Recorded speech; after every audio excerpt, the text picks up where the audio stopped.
Membangun argumen tentang dinamika dan tantangan Pancasila dalam kajian sejarah bangsa Indonesia.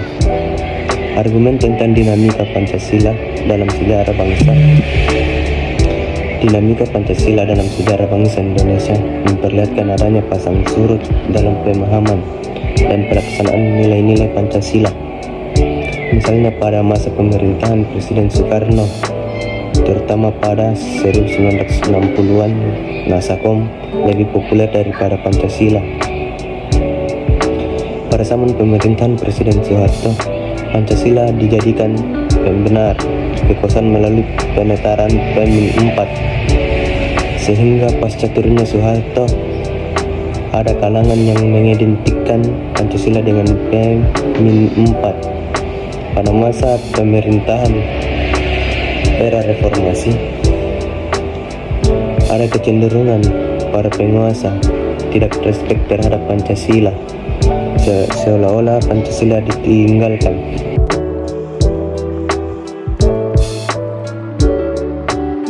Yaitu 2. Argumen tentang tantangan terhadap Pancasila dalam kehidupan berbangsa dan bernegara. Salah satu tantangan terhadap Pancasila dalam kehidupan berbangsa dan bernegara adalah meletakkan nilai-nilai Pancasila tidak dalam posisi sebenarnya, sehingga nilai-nilai Pancasila menyimpan dari kenyataan hidup berbangsa dan bernegara. Salah satu contohnya, pengangkatan presiden seumur hidup oleh MPRS dalam TAP nomor 3 MPRS 1960 tentang pengangkatan Soekarno sebagai presiden seumur hidup. Hal tersebut bertentangan dengan pasal 7 Undang-Undang Dasar 1945 yang menyatakan bahwa presiden dan wakil presiden memangku jabatan selama 5 tahun. Sesudahnya dapat dipilih kembali. Pasal ini menunjukkan bahwa pengangkatan presiden seharusnya dilakukan secara periodik dan ada batas waktu 5 tahun.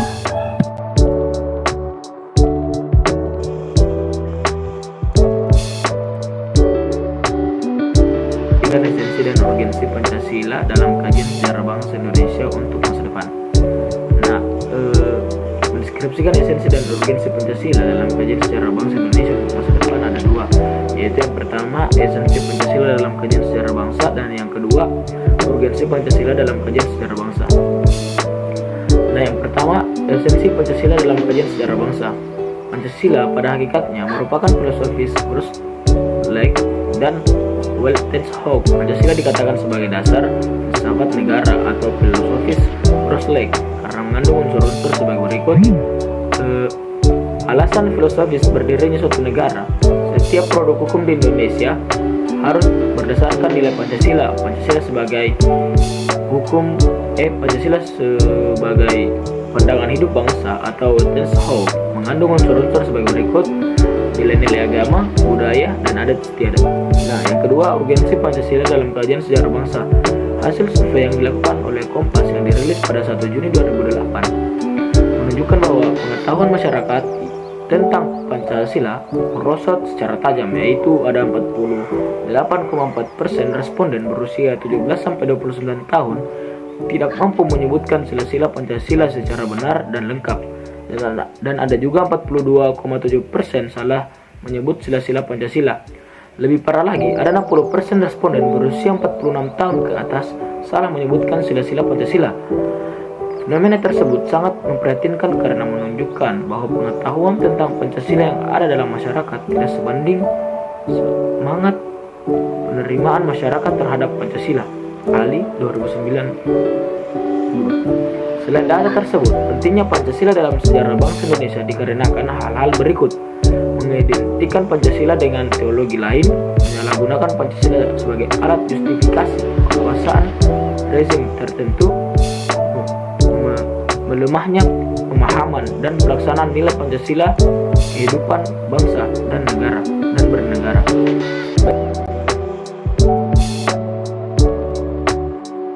Baiklah, di sini saya sebagai moderator akan membacakan kesimpulan dari video pembelajaran kami. Di sini kami membawakan dua materi, yaitu materi yang pertama, membangun argumen tentang dinamika dan tantangan Pancasila dalam kajian sejarah bangsa Indonesia. Dan materi yang kedua adalah mendeskripsikan esensi dan urgensi Pancasila dalam kajian sejarah bangsa Indonesia.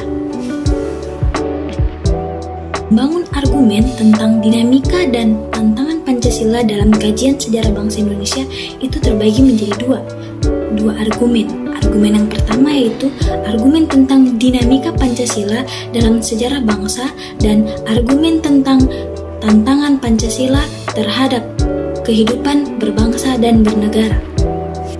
Nah, yang kedua yaitu mendeskripsikan esensi dan urgensi Pancasila dalam kajian sejarah bangsa Indonesia untuk masa depan. Nah, yang pertama, esensi Pancasila dalam kajian sejarah bangsa Indonesia. Pancasila itu dikatakan sebagai filosofi atau filsafat negara karena mengandung banyak unsur. Salah satunya adalah alasan filosofis berdirinya suatu negara. Dan yang kedua adalah urgensi Pancasila dalam kajian sejarah bangsa Indonesia. Nah, dalam hasil survei yang dilakukan oleh Kompas yang dirilis pada 1 Juni tahun 2008 menunjukkan bahwa pengetahuan masyarakat tentang Pancasila sangat meningkat tajam, yaitu 48,4% responden berusia 17 sampai 29 tahun tidak dapat menyebutkan sila-sila Pancasila secara lengkap, dan ada 42,7% salah menyebutkan sila-sila Pancasila, dan lebih parahnya lagi ada 60% responden berusia 46 tahun ke atas itu salah menyebutkan sila-sila Pancasila. Fenomena ini membuktikan bahwa masyarakat kita sangat minim pengetahuannya tentang Pancasila. Baiklah, itulah tadi pemaparan materi dari kelompok 2. Di sini kami memaparkan bagaimana Pancasila dalam arus sejarah bangsa Indonesia dengan dua materi. Lebih dan kurangnya mohon dimaafkan. Wabillahi taufiq wal hidayah. Assalamualaikum warahmatullahi wabarakatuh. Yang bertanya nih, kelompok berapa yang bertanya? Belum disebutkan nama kelompok.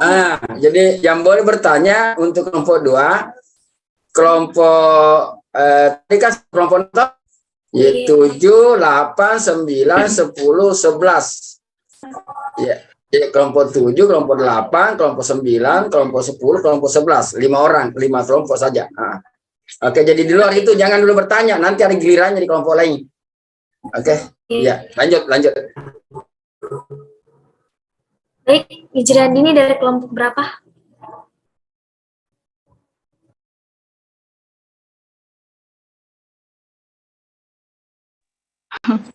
Terima kasih atas kesempatan yang diberikan kepada saya.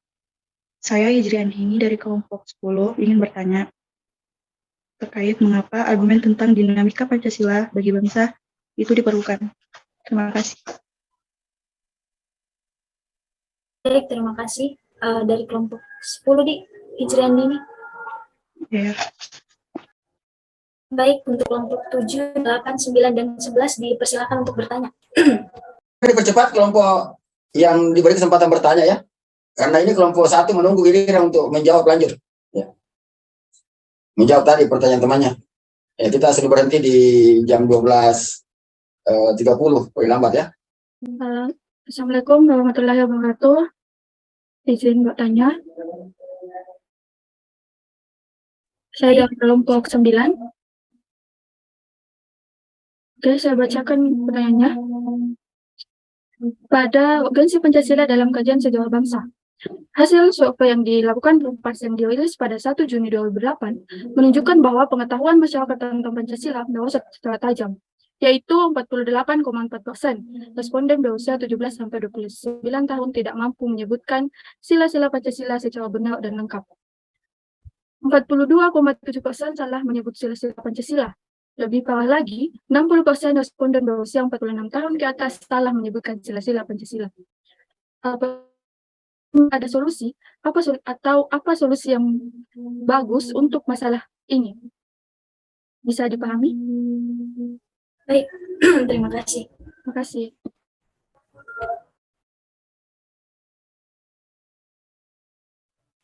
Untuk kelompok 6, untuk kelompok 7, 8, sama 11, bisa dipercepat pertanyaannya? Maaf. Langsung saja, siapa tadi yang resen? Ini Siti Yoliani. Moderator itu langsung persilakan.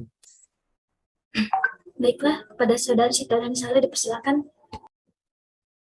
Baik, saya perkenalkan nama saya Siti Yoliani Saleh, perwakilan dari kelompok 12. Di sini saya akan bertanya, mengapa pada masa Orde Lama atau era reformasi pasca era Soeharto, Pancasila dianggap gagal dalam mengimplementasikan nilai-nilai Pancasilanya? Baik, itu saja. Terima kasih. Saya kembalikan kepada moderator. Baik, terima kasih. Bisa ditulis ulang pertanyaannya di chat Siti Yoliani.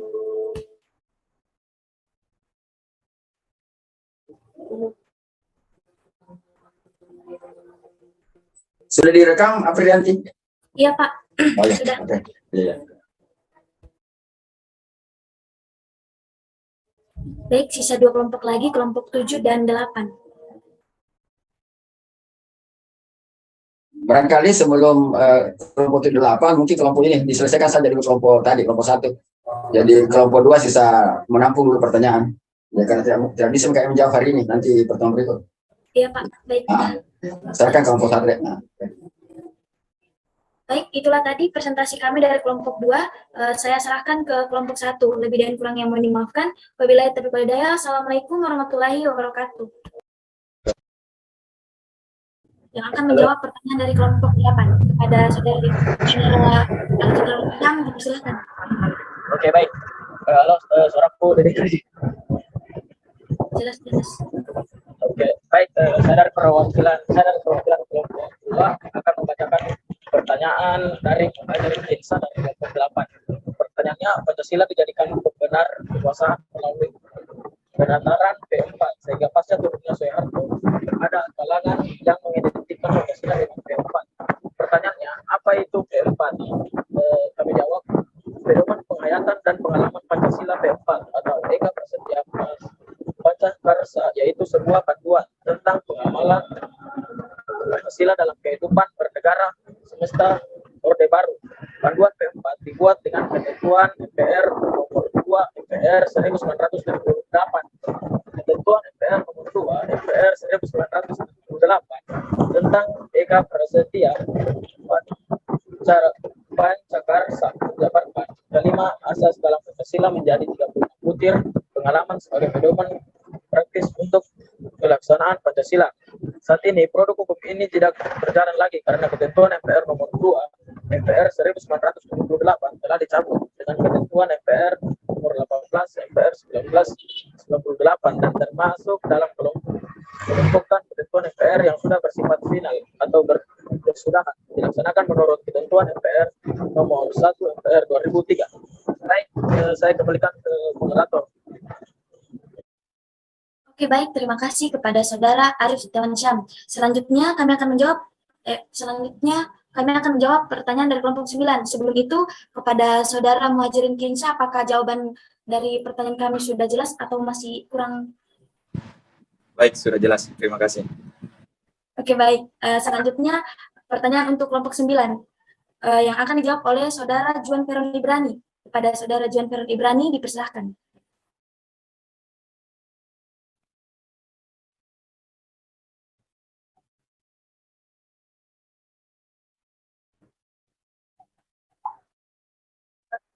Agak-agak leki jaringanku.